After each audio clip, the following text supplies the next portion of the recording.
अच्छा, next complex की हम बात कर रहे थे यहाँ पे, जो कि टेट्रा एक्वा जिंक है। जिंक इज यहाँ पे +2 की फॉर्म में। सो अगर +2 की फॉर्म में है तो 4s में से 2 इलेक्ट्रॉन रिमूव करवाने हैं आपने। 2 इलेक्ट्रॉन वहां से रिमूव करवा दोगे तो 3d में तो 10 है, वो 10 अकॉर्डिंग टू होम्स रूल जब फिल होंगे तो वो सारे डी, जितने आपके पास 5 लेवल हैं डी के, वो उन सबको फिल कर देंगे। तो यहाँ पे लिगेंड का स्ट्रॉन्ग फील्ड और वीक फील्ड का रोल जो है वो नहीं होगा। लिगेंड को कब देखना है कि वो स्ट्रॉन्ग फील्ड लिगेंड का के तौर पे बिहेव कर रहा है, या आपको डिस्टिंक्टली नजर आएगा कि स्ट्रॉन्ग फील्ड का उसने करेक्टर प्ले किया है यहाँ पे या नहीं किया। तो वो उस सूरत में नजर आएगा कि डी में 10 इलेक्ट्रॉन्स तो ना हो। अगर डी में 10 इलेक्ट्रॉन्स हैं तो वो तो ऑलरेडी, चाहे स्ट्रॉन्ग फील्ड लिगेंड हो चाहे वीक फील्ड लिगेंड हो, वो ऑलरेडी पेयर हो जाएंगे। ठीक है। कब आपको नजर आएगा कि स्ट्रॉन्ग फील्ड लिगेंड में पेयरिंग करवानी है या नहीं करवानी, अगर वीक फील्ड लिगेंड है, कि अगर डी में other than D10 electronic configuration हो, यानी 10 इलेक्ट्रॉन्स ना हो, 10 से 7 हो जाए आपके पास, 8 हो जाए, या 10 के अलावा कोई भी इलेक्ट्रॉनिक कॉन्फ़िगरेशन हो, या कोई भी नंबर हो इलेक्ट्रॉन्स का डी में, तो उस केस में आपने देखना है कि फिर लिगेंड अगर स्ट्रॉन्ग है तो फिर उस लिगेंड ने उन डी में प्रेजेंट जितने इलेक्ट्रॉन्स हैं उनको पेयर करना है। अगर लिगेंड वीक है तो आपने हुड्स रूल के अकॉर्डिंग जिस तरह फिलिंग की है पहले स्टेप में वैसे ही रखनी है, उसमें कोई चेंज नहीं करना। ठीक है, बात समझ आई है या नहीं?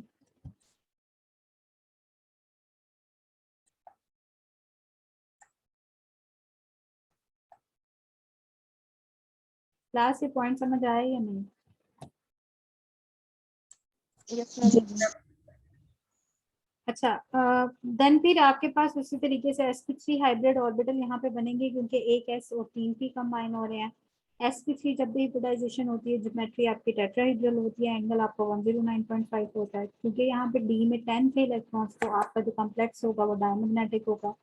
ठीक है, डायमैग्नेटिक या लो स्पिन कम्प्लेक्स। अच्छा, यहाँ पे आ जाते हैं। मैं आपको कोई ऐसे एग्जाम्पल देखते हैं।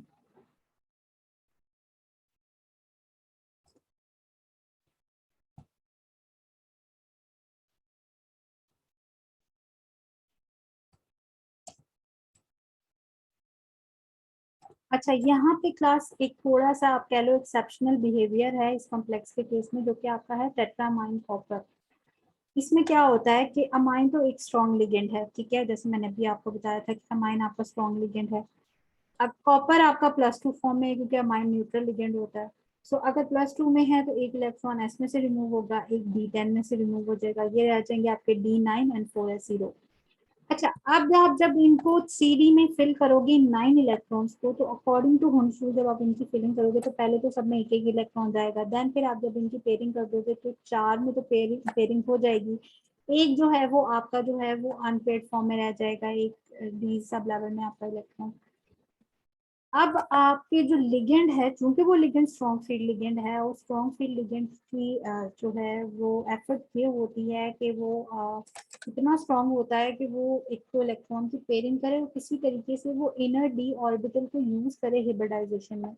तो यहाँ पे आपकी अमाइन लिगेंड बेसिकली काम क्या करती है कि एक जो इलेक्ट्रॉन 3D में है उसकी पेयरिंग तो करवा नहीं सकती वो, क्योंकि यहाँ पे आपको कोई नेक्स्ट इलेक्ट्रॉन नजर नहीं आ रहा जो कि इसकी पेयरिंग कर सके, ना एस में है ना ही 3D में कोई एक्स्ट्रा इलेक्ट्रॉन है जो कि इसकी पेयरिंग कर सके। तो अब वो क्या करती है कि यहाँ से ये जो इलेक्ट्रॉन 3D में प्रेजेंट है इसको 3D से शिफ्ट करवा के कहाँ पे भेज देती है, 4p में। ठीक है, सो एक इलेक्ट्रॉन आपका शिफ्ट होके कहाँ पे चला जाता है, फ्रॉम 3D टू 4p। जब 3D से 4p में जाता है तो 3D आपका वेकेंट हो जाता है, एम्प्टी हो जाता है। सो अगर 3D आपका एम्प्टी हो जाता है तो इस केस में फिर आप एक डी को यूज करते हो, एक s को, 2p को यूज करके आप जो है वो 4 dsp2 हाइब्रिड ऑर्बिटल बनाते हो, जो कि आपके अमाइन लिगेंड्स के साथ कोऑर्डिनेट कोवलेंट बॉन्ड बनाते हैं। और यहाँ पे इस कॉम्प्लेक्स में चूंकि आपको एक अनपेयर्ड इलेक्ट्रॉन नजर आ रहा है, इसी वजह से ये बनने वाला कॉम्प्लेक्स जो है वो पैरामैग्नेटिक होता है। ये वाला जो बिहेवियर है कि आपका 3D में से 4p में शिफ्टिंग हो जाती है, ये हर एक कॉम्प्लेक्स में नहीं है, ये इसी केस में है आपके पास। ठीक है, इसलिए इसको कंफ्यूज नहीं करना कि कब आपको पता चलेगा कि मैंने शिफ्टिंग करवानी है कब नहीं करवानी, तो ये हर एक केस में नहीं है। अब ये नेक्स्ट वाला एक केस देख लो जिसमें आपके पास है टेट्राक्लोरोफिरेट।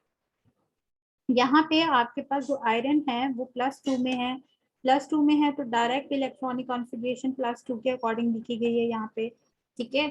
सो आप यहाँ 4s में पहले 2 इलेक्ट्रॉन थे जो कि +2 बनाते हुए यहाँ s में से 2 इलेक्ट्रॉन रिमूव हो गए हैं, ठीक है। सो आपकी 3d6 4s 0 4p 0 है।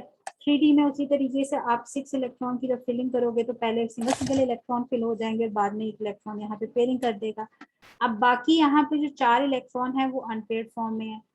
और अब आपने देखना है ये लिगेंड स्ट्रॉन्ग फील्ड है या वीक फील्ड है। क्लोरो जो लिगेंड होते हैं, जितने भी हेलोजन या हेलो ग्रुप वाले लिगेंड होते हैं, क्लोरो, ब्रोमो, आइडो, ये जितने लिगेंड्स हैं आपके पास हेलो वाले, ठीक है, यानी हेलो लिगेंड्स जितने भी हैं वो सारे होते हैं वीक फील्ड। जो वीक फील्ड होता है वो पेयरिंग नहीं कर सकता। तो अगर वीक फील्ड पेयरिंग नहीं कर सकता तो जैसी ही इलेक्ट्रॉनिक कॉन्फ़िगरेशन लिखी गई है वैसे ही रहने देनी है, उसको चेंज नहीं करना। अगर मैं यहाँ पे सियानो लिख देती इसकी जगह तो सियानो स्ट्रॉन्ग फील्ड होता है, सियानो क्या करता फिर इनकी पेयरिंग करता, ठीक है। बट क्लोरो जो होता है वो वीक फील्ड होता है, वो पेयरिंग नहीं कर सकता। सो जैसी इलेक्ट्रॉनिक कॉन्फ़िगरेशन या इलेक्ट्रॉन की फिलिंग आपने हुंस रूल के अकॉर्डिंग की है वैसी ही रहने देनी है। बात समझ आई क्लास या नहीं? Yes ma'am. अच्छा, उसके बाद आपके पास जो है जाहिर सी बात है जब आप इलेक्ट्रॉनिक कॉन्फ़िगरेशन वैसे ही रहने दोगे तो 3D तो कोई भी एम्प्टी नहीं है, ठीक है। 3D कोई भी एम्प्टी नहीं है तो अब यहाँ पे SO जो आपके पास P है वही यूज होंगे आपको वेकेंट ऑर्बिटल प्रोवाइड करने में। वही आपके पास ओवरलैप करके 4 हाइब्रिड ऑर्बिटल बनाएंगे जो कि sp3 होंगे। जब भी sp3 हाइब्रिडाइजेशन होती है आपकी सेंट्रल मेटल एटम की, तो उस केस में आपके पास जो ज्योमेट्री कॉम्प्लेक्सिटी आती है वो क्या होती है, वो आपकी टेट्राहेड्रल होती है, क्योंकि ये sp3 हाइब्रिड ऑर्बिटल जो है वो स्पेस में फिक्स पोजीशन में अरेंज होते हैं इस मैनर में कि जब ये आपकी लिगेंड के फील्ड ऑर्बिटल के साथ कोऑर्डिनेट कोवलेंट बॉन्ड बनाते हैं तो आपकी जो ज्योमेट्री बन के आती है कोऑर्डिनेशन कंपाउंड की वो टेट्राहेड्रल बनती है। ये दो हो गए आपके कोऑर्डिनेशन नंबर 4, यानी कोऑर्डिनेशन नंबर 2 सबसे पहले, फिर उसके बाद कोऑर्डिनेशन नंबर 4 वाले कॉम्प्लेक्सेस हो गए और उसके बाद कोऑर्डिनेशन नंबर 6 वाले कॉम्प्लेक्सेस हैं। यहाँ कुछ एग्जांपल्स लिखी हुई हैं आपके पास। ये वो कॉम्प्लेक्सेस हैं जिनमें आपके अगर कोऑर्डिनेशन नंबर 6 है तो इट मींस कि आपका नंबर ऑफ लिगेंड कितना है 6। तो यहाँ पे 6 लिगेंड्स हैं सब कोऑर्डिनेशन कंपाउंड्स में, ठीक है, क्योंकि ये कोऑर्डिनेशन नंबर 6 के अंडर आ रहे हैं। अब यहाँ पे पहली एग्जांपल देखते हैं क्लास। मैंने आपको एक और पोस्टुलेट आपको अगर याद हो लिखवाया था कि जब n-1d ऑर्बिटल यूज होता है हिब्रिडाइजेशन में तो उस केस में उस हिब्रिडाइजेशन को आप कहते हो इनर ऑर्बिटल हिब्रिडाइजेशन, या उस बनने वाले कॉम्प्लेक्स को कहते हो इनर ऑर्बिटल कॉम्प्लेक्स। पर एक पॉइंट मैंने और आपको लास्ट पे लिखवाया था, आई थिंक 12 पोस्टुलेट था, वो आपका ये था कि अगर आपका nd ऑर्बिटल यूज होता है हिब्रिडाइजेशन में तो उस केस में जो बनने वाला कॉम्प्लेक्स है उसे आप आउटर ऑर्बिटल कॉम्प्लेक्स कहते हो और हिब्रिडाइजेशन को आउटर ऑर्बिटल हिब्रिडाइजेशन कहते हो। यहाँ पे भी वो ये इन जो कोऑर्डिनेशन नंबर 6 वाले कॉम्प्लेक्सेस हैं यहाँ पे वो पॉइंट या वो पोस्टुलेट अप्लाई बेसिकली इन कॉम्प्लेक्सेस पे होता है। पहली एग्जांपल देख लेते हैं, आपके पास है हेक्सामाइन कोबाल्ट, ठीक है। हेक्सामाइन कोबाल्ट में आपकी जो सेंट्रल मेटल एटम है वो है कोबाल्ट जो कि +3 में है क्योंकि अमाइन 0 होता है। तो अगर +3 ऑक्सीडेशन स्टेट में है तो अगर जो कोबाल्ट है उसकी न्यूट्रल स्टेट में 0 ऑक्सीडेशन स्टेट के साथ इलेक्ट्रॉनिक कॉन्फ़िगरेशन देखें तो वो 3d7 4s2 होती है। +3 के लिए 3 इलेक्ट्रॉन रिमूव करवाने पड़ेंगे, 2 s में से रिमूव हो जाएंगे, एक d में से रिमूव हो जाएगा, 3d6 4s0 4p0। अब 3d6 जो है उनकी filling according to Hund's rule करवानी है आपने। उसी तरीके से जब आप इनकी फिलिंग करवाओगे तो एक एक इलेक्ट्रॉन पहले सब में फिल होगा और फिर देन पे क्या हो जाएगा कि एक की ही पेयरिंग होगी और बाकी ऐसे ही रहेंगे। 4s भी एम्प्टी है, 4p भी एम्प्टी है। अब देखना है आपने लिगेंड क्या है। लिगेंड है आपका strong field ligand, electrons available हैं जिनकी पेयरिंग हो सकती है। सो लिगेंड क्या करेगा, इनकी पेयरिंग कर देगा। पेयरिंग जब करेगा तो पेयरिंग किस तरह से करेगा कि यहाँ पे इसकी पेयरिंग इसके साथ हो जाएगी, और मतलब ये जो 2 इलेक्ट्रॉन है ये शिफ्ट हो जाएंगे, एक इलेक्ट्रॉन यहाँ जाके इसकी पेयरिंग कर देगा और दूसरा इलेक्ट्रॉन यहाँ जाके इसकी पेयरिंग कर देगा। तो यहाँ पे आपके पास 3 इलेक्ट्रॉन पेयर्स हो जाएंगे, पेयर बन जाएंगे और बाकी जो डी हैं आपके पास 2 3d वो एम्प्टी हो जाएंगे। ठीक है। अब ये हमें कितने कोऑर्डिनेशन नंबर अगर 6 है तो इट मींस हमें कितने एम्प्टी ऑर्बिटल चाहिए, हमें 6 एम्प्टी ऑर्बिटल यानी 6 एम्प्टी ऑर्बिटल चाहिए जो कि हाइब्रिडाइजेशन के थ्रू हाइब्रिड ऑर्बिटल बनाए। सो वो 6 एम्प्टी या वेकेंट ऑर्बिटल बनाने के लिए आप क्या करोगे कि 2 जो है वो 3d यूज करोगे, एक s यूज करोगे और 3 आप जो है वो 4p यूज करोगे। सो 2d 1s एंड 3p ये कंबाइन होके क्या बना देंगे आपके पास d2sp3 हाइब्रिड ऑर्बिटल बना देंगे, जो कि कितने होंगे, टोटल 6 नंबर होंगे। ये आपके पास 6 hybrid orbital then 6 amine ligand के साथ कोऑर्डिनेट कोवलेंट बॉन्ड बनाएंगे। और इस केस में आपके पास जो ज्योमेट्री आएगी कॉम्प्लेक्स की वो होगी ऑक्टाहेड्रल। ठीक है। और ये कॉम्प्लेक्स चूंकि आप देख रहे हो इसमें मैंने जो डी यूज किया है वो डी कौन सा है, उसका उसके लिए जो प्रिंसिपल क्वांटम नंबर की वैल्यू है वो क्या है, n-1। n-1 का मतलब है n होता है आपका प्रिंसिपल क्वांटम नंबर। ठीक है। या आपके जो सबसे वैलेंस शेल होता है। सो यहाँ पे आपका जो क्लास 4 शेल है वो आपका वैलेंस शेल था। अगर आपको याद हो जब हमने इसकी इलेक्ट्रॉनिक कॉन्फ़िगरेशन लिखी थी तो यहाँ पे 4 आपका जो था वो उसमें इलेक्ट्रॉन लास्ट जा रहे थे कोबाल्ट में। ठीक है। सो इसके लिए जो प्रिंसिपल क्वांटम नंबर की वैल्यू थी वो आपके पास 4 थी। और यहाँ पे मैं जो डी यूज कर रही हूँ हाइब्रिडाइजेशन में वो क्या है आपके पास n-1 यानी 4-1 इंटू डी 3d यानी इनर डी ऑर्बिटल यूज कर रही हूँ as compared to valence shell.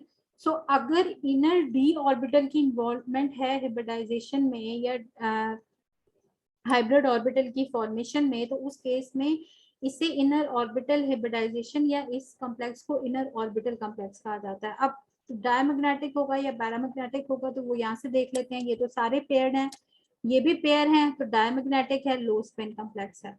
ठीक है। अब एक मैं आपको लास्ट पे बता देती हूँ जो होगी आपकी हाई स्पिन की। तो यहाँ पे आपका हेक्सा एक्वा कोबाल्ट है, यहाँ पे भी कोबाल्ट आपकी +3 में ही है। तो उसी तरीके से एस में से 2 इलेक्ट्रॉन यहाँ पे आपके 7 था 3d7, एक इलेक्ट्रॉन यहाँ से गया रिमूव हो गया तो 3d6 रह गए।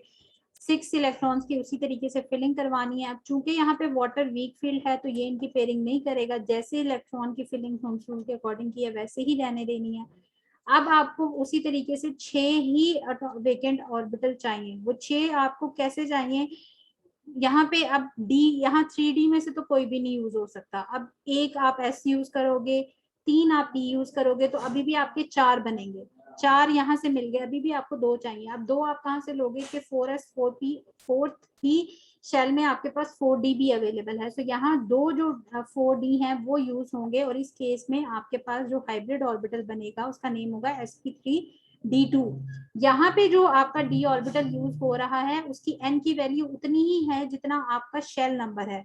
सो इसीलिए जब एन डी यूज होता है हाइब्रिडाइजेशन में तो उस केस में उस हाइब्रिड ऑर्बिटल का नेम हो जाता है sp3d2। और जहाँ 3d यूज हुआ था वहां d पहले लिखा गया था और वहां पे नेम था d2sp3। क्लियर हुआ ये? Yes, ma'am. अच्छा, जब sp3d2 बन जाएंगे तो ये 6 नंबर ही बनेंगे। उसी तरीके से वाटर के साथ कोऑर्डिनेट कोवलेंट बॉन्ड बनाएंगे जो कि बेसिकली ऑक्सीजन बनाती है क्योंकि ऑक्सीजन के पास लोन पेयर होता है। तो यहाँ पे ऑक्सीजन आपकी लोन पेयर डोनेट करती है आपकी इस वेकेंट ऑर्बिटल को और यहाँ कोऑर्डिनेट कोवलेंट बॉन्ड बनता है। अब ये कॉम्प्लेक्स पैरामैग्नेटिक होगा डायमैग्नेटिक होगा, सो पैरामैग्नेटिक होगा क्योंकि यहाँ अनपेयर्ड इलेक्ट्रॉन है। कितने हैं टोटल? 4 हैं। सो 4 के अकॉर्डिंग आप इसके लिए मैग्नेटिक मोमेंट कैलकुलेट कर सकते हो। फॉर्मूला वही यूज करेंगे, mu is equal to n into n+2 whole square root, और वहां पे n की जगह आप 4 पुट करोगे। ठीक है। यहाँ तक क्लास इसकी। आगे डिफरेंट एग्जांपल्स हैं, एग्जांपल्स में करना आपने सेम ही है, कुछ डिफरेंट नहीं है। और अगर यहाँ पे आप देखो ऑलमोस्ट कोई पॉइंट होगा नहीं ऐसा जो अभी मुझसे रह गया। ठीक है। इसमें जस्ट आपको इलेक्ट्रॉनिक कॉन्फ़िगरेशन का पता होना चाहिए, आपकी सेंट्रल मेटल एटम की ऑक्सीडेशन स्टेट का पता होना चाहिए, आपको ये पता होना चाहिए आपका लिगेंड जो साथ अटैच है वो स्ट्रॉन्ग फील्ड है या वीक फील्ड है।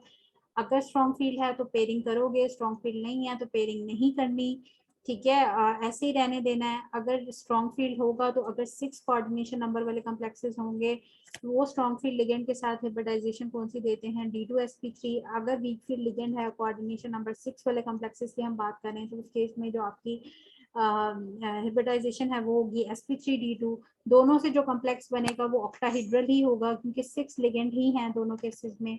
ज्योमेट्री यहाँ दोनों के केस में ऑक्टाहेड्रल ही बनेगी, ज्योमेट्री में कोई चेंज नहीं आएगा, यानी इसकी और इसकी ज्योमेट्री सेम है। ये आपका सियानो यानी स्ट्रॉन्ग फील्ड लिगेंड के साथ कॉम्प्लेक्स है आयरन का, और ये वीक फील्ड वाटर के साथ कॉम्प्लेक्स है एक्वा के साथ। बट दोनों केसेस में जो आपके पास ज्योमेट्री है वो ऑक्टाहेड्रल ही आती है। फर्क या डिफरेंस कहाँ पे आता है कि एक आपका इनर ऑर्बिटल होता है, एक आपका आउटर ऑर्बिटल होता है, एक आपका डायमैग्नेटिक होता है या स्पिन लो स्पिन या उसे स्पिन पेयर्ड भी कहा जाता है। ठीक है, और यहाँ पे इसको आप हाई स्पिन या स्पिन फ्री कॉम्प्लेक्स कहते हो या आउटर ऑर्बिटल कॉम्प्लेक्स कहते हो। सिमिलरली यहाँ पे टेट्राहेड्रल का केस भी लिखा गया है क्लास और ऑक्टाहेड्रल का, और साथ कुछ एग्जांपल्स गिवन है। इसमें बेसिकली आपका जो मेन काम है वो ये है कि इसकी थ्योरी नहीं आपको याद करनी, या थ्योरी आपसे मैं पूछूंगी नहीं, आपको बेसिकली ये जितने कॉम्प्लेक्सेस गिवन है इन सब के लिए ये सब कुछ करना आना चाहिए कि उनकी आप न्यूट्रल स्टेट में इलेक्ट्रॉनिक कॉन्फ़िगरेशन लिखो, देन फिर उनके ऑक्सीडेशन स्टेट के अकॉर्डिंग वहां से इलेक्ट्रॉन रिमूव करवाओ, फिर उनके हाइब्रिड ऑर्बिटल जो है वो आपने किस तरह बनाने हैं, फिर उनकी ज्योमेट्री लिखनी है, फिर 4 पॉइंट्स आपके ये होने चाहिए, sp3 hybridisation, tetrahedral geometry, diamagnetic, spin, लो स्पिन कॉम्प्लेक्स। ठीक है, और लास्ट पे आप उसका मैग्नेटिक मोमेंट आप कैलकुलेट करके दो। यही आप पॉइंट्स अगर सारे डिस्कस कर रहे हो तो वेल एंड गुड। अगर ये आप थ्योरी लिख के दे रहे हो तो थ्योरी का मुझे जरूरत नहीं है। ठीक है, वो आपके समझने के लिए आप इसको एक दफा पढ़ लेना। अच्छा, लास्ट पे आ जाते हैं लिमिटेशन ऑफ वीबीटी के। वीबीटी की क्या लिमिटेशंस हैं? लिमिटेशन क्लास एक ये है, पहला पॉइंट मैंने यहाँ जो स्ट्रॉन्ग फील्ड और वीक फील्ड का नेम यूज किया, आपको मैंने ये नहीं बताया कि स्ट्रॉन्ग फील्ड को स्ट्रॉन्ग फील्ड क्यों कह रहे हैं और वीक फील्ड को वीक फील्ड क्यों कह रहे हैं, या लिगेंड्स को, कुछ लिगेंड्स को आप स्ट्रॉन्ग फील्ड की कैटेगरी में डाल रहे हो, कुछ को वीक फील्ड, क्या इसके पीछे रीजन है, क्या क्राइटेरिया है जिसकी बेसिस पे आपने लिगेंड्स को दो क्लास टाइप्स में क्लासिफाई कर दिया है, तो इसकी एक्सप्लेनेशन वीबीटी नहीं देती। वीबीटी इसके अलावा आपको कलर जो है एब्जॉर्प्शन स्पेक्ट्रा उसकी फॉर्मेशन की एक्सप्लेनेशन नहीं देती, कि हमें पता है कुछ ट्रांजिशन कंपाउंड कॉम्प्लेक्सेस जो होते हैं मेटल्स के वो कलर एग्जिबिट करते हैं, तो यहाँ पे कलर एक्सप्लेनेशन या स्पेक्ट्रा एक्सप्लेनेशन नहीं है। मैग्नेटिक मूवमेंट डाटा प्रोवाइड करती है बट क्लियर एक्सप्लेनेशन यहाँ पे भी मैग्नेटिक प्रॉपर्टीज की नहीं देती। इसी तरीके से कुछ जो कॉम्प्लेक्सेस हैं उनकी स्टेबिलिटी ये एक्सप्लेन नहीं करती। इसके अलावा आपके पास जो है इस थ्योरी में बहुत ज्यादा इंपॉर्टेंस दी गई है मेटल आयन को। मेटल आयन की बात हो रही है, मेटल आयन के ऑक्सीडेशन स्टेट की बात हो रही है, मेटल आयन के एटॉमिक ऑर्बिटल्स की बात हो रही है, उसके नॉन बॉन्डिंग इलेक्ट्रॉन्स की बात हो रही है। सो यहाँ पे मेटल आयन को बहुत ज्यादा स्ट्रेस किया गया है, जबकि जो लिगेंड्स है उसको प्रॉपरली फोकस नहीं किया गया। दूसरा, ये वीपीटी आपको ये क्वेश्चन का आंसर नहीं देती कि एक ही मेटल के डिफरेंट कॉम्प्लेक्सेस क्यों डिफरेंट कलर देते हैं। ठीक है, फिर उसके बाद स्टेबिलिटी ऑफ कॉम्प्लेक्सेस एक्सप्लेन नहीं करती। ये एक्सप्लेन नहीं करती कि कुछ लिगेंड्स आपको हाई स्पिन कॉम्प्लेक्सेस देते हैं, कुछ लिगेंड्स आपको लो स्पिन कॉम्प्लेक्सेस देते हैं, ये भी एक्सप्लेन नहीं करती। इसके अलावा कुछ ऐसे कॉम्प्लेक्सेस हैं जो कि कॉपर के मेटल के होते हैं, उन कॉम्प्लेक्सेस की फॉर्मेशन भी एक्सप्लेन नहीं करती। जैसे यहाँ पे एक हमने कॉपर वाला केस पढ़ा था जिसमें मैंने आपसे कहा था कि एक्सेप्शनल बिहेवियर यहाँ पे होता है कि आपका 3D to 4P शिफ्टिंग हो जाती है। तो इस तरह के जो केसेस हैं कि वो एक्सेप्शनल बिहेवियर कुछ कॉपर के कॉम्प्लेक्सेस में शो होता है, वो भी ये एक्सप्लेन नहीं करती। ठीक है, तो ये कुछ इसकी लिमिटेशन है, इनको डिटेल में पढ़ लेना। अगर इनकेस कहीं पे कंफ्यूजन होगी तो फिर नेक्स्ट क्लास में इंशाल्लाह हम डिस्कस कर लेंगे। ठीक है, अभी तक कोई क्वेश्चन है तो कर लो क्लास। मैम स्पिन फ्री का क्या मतलब है? आप कह रही हैं स्पिन फ्री कॉम्प्लेक्सेस भी होते हैं? स्पिन फ्री का मतलब है, देखो एक मैंने आपसे कहा एक क्लॉकवाइज स्पिन करता है, एक एंटी क्लॉकवाइज स्पिन करता है इलेक्ट्रॉन, अगर पेयर फॉर्म में है। जब पेयरिंग हो जाती है तो बेसिकली एक ही स्पिन क्लॉकवाइज होती है और एक ही एंटी क्लॉकवाइज होती है। तो यहाँ पे हम कहते हैं इनकी स्पिन क्या आपके पास हो गई है कि ये स्पिन जो है बेसिकली आपके पास एक दूसरे को कैंसल आउट कर देती है, या स्पिन की पेयरिंग हो गई है। ठीक है, क्योंकि इलेक्ट्रॉन की पेयरिंग हुई है इसी वजह से जो स्पिन है वो पेयर्ड अप हो गई है, और पेयर होने के बाद वो कैंसल आउट हो गई है ऑल्सो। ठीक है, इस वजह से जो कॉम्प्लेक्स है उसे स्पिन पेयर्ड कॉम्प्लेक्स कहा जाता है। बट स्पिन फ्री कॉम्प्लेक्स का मतलब है कि आपके पास जो इलेक्ट्रॉन्स हैं वो आपके पास फ्री फॉर्म में हैं और उनकी नेट स्पिन है। नेट स्पिन का मतलब है कि अगर इसकी क्लॉकवाइज है तो इसकी भी क्लॉकवाइज स्पिन है, तो ये स्पिन फ्री फॉर्म में है।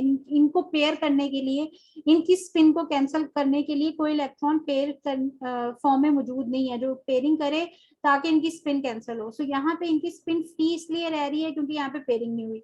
So on the basis of this spin आप कह रहे हो कि ये स्पिन है, और स्पिन फ्री का मतलब कि स्पिन अवेलेबल है, इनकी स्पिन नेट स्पिन है। और स्पिन पेयर का मतलब ये है कि यहाँ पे जब इलेक्ट्रॉन पेयर हुए हैं तो साथ ही इनकी स्पिन भी पेयर हुई है, और पेयरिंग होने के बाद जब इनकी स्पिन जो है वो एक दूसरे को कैंसल आउट कर देती है। क्लियर हो गया? Yes ma'am. और कोई क्वेश्चन हो किसी का? मैम मेरा एक क्वेश्चन है लेकिन वो प्रीवियस लेक्चर से है। क्या क्वेश्चन है? मैम लेक्चर 2 जो पीडीएफ है ना उसमें क्वेश्चन है, अगर आप अलाउ करें। पूछो। मैम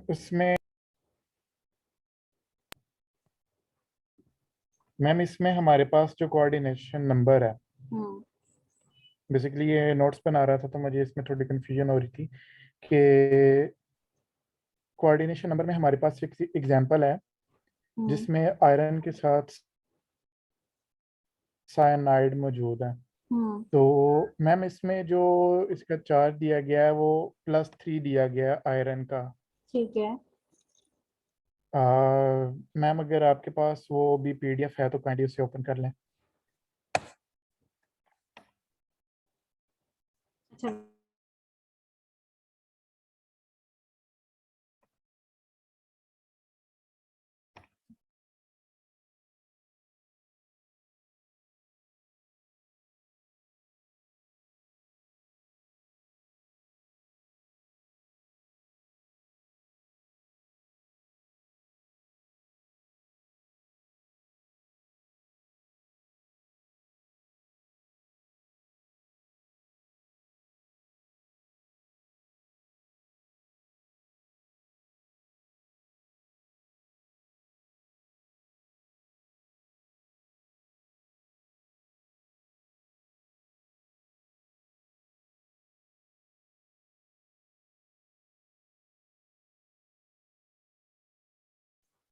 अच्छा बताओ आप कहाँ पे है?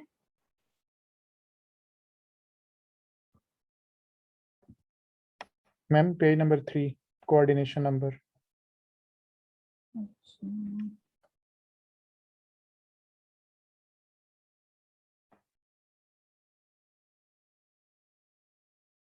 ठीक है। हाँ। मैम इसमें एग्जांपल दी हुई है आयरन की, 10 इन Fe (CN6).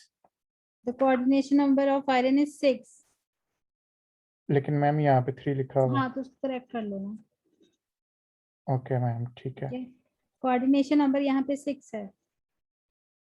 ठीक है मैम, बस यही मसला था क्योंकि नीचे वाली जो एग्जांपल है कहीं पे क्लास अगर उसके अकॉर्डिंग कहीं पे अगर मिस्टेक्स होती हैं तो जितनी भी बुक्स हैं ऑलमोस्ट कोई ना कहीं मिस्टेक हो जाती है। ठीक है, प्रिंटिंग में हो जाती है कुछ इस तरह, तो वो उसको हाईलाइट कर लिया करो, उसको ऊपर नोट डाउन कर लिया करो। ठीक है, अगर कहीं पे मिस्टेक है तो ठीक है, ओके तो मैं मैम बस करेक्ट कर यही। दूंगी। एक बट आपको खुद समझ आ गई है तो यहाँ पे चूंकि इस एग्जांपल के अकॉर्डिंग भी हम जब देखेंगे आगे फर्दर आपको जितने भी टॉपिक्स हम कवर कर रहे हैं, तो प्रीवियस अगर कोई पॉइंट मिस हो गया इन केस मुझसे या कहीं पे मिस टाइपिंग जो है मिस प्रिंटिंग हुई है तो वो आप उसको करेक्ट कर लो पीछे जो पीडीएफ है। ठीक है, तो यहाँ पे 6 है जो बेसिकली कोऑर्डिनेशन नंबर जितने लिगेंड्स के साथ वो कोऑर्डिनेटेड है वो नंबर होता है। ठीक है, सो उसने यहाँ पे 3 जो है माइट बी वो ऑक्सीडेशन स्टेट के साथ कंफ्यूज कर दिया क्योंकि वहां पे उसकी +3 ऑक्सीडेशन स्टेट है। यस मैम यही कंफ्यूजन हो रही थी हाँ। क्योंकि निकल वाली जो एग्जांपल है उसकी ऑक्सीडेशन +2 है ना। निकल के बस मैम साथ यही। आपका नेक्स्ट जो एग्जांपल है उसमें इथिलीन डायमाइन अटैच है। यस मैम, ठीक है, इथाइलिन वहां पे डायनाइन क्लियर है। हो गया कि वहां पे कोऑर्डिनेशन नंबर कितना है? यस मैम, यहाँ पे तो कोऑर्डिनेशन नंबर 6 है ना। यहाँ पे 6 है, तो निकल के केस में बात कर रही हूँ। जी जी, निकल के केस में 6 है।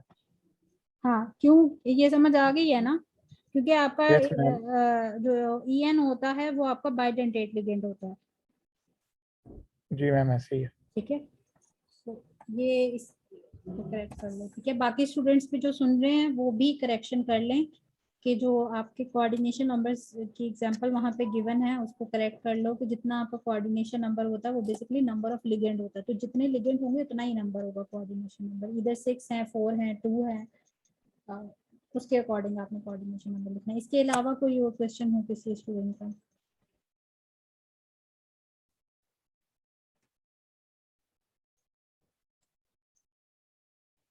ठीक है, क्लास अगर कोई क्वेश्चन नहीं है तो फिर मीटिंग एंड करते हैं। अल्लाह हाफिज। अल्लाह हाफिज़।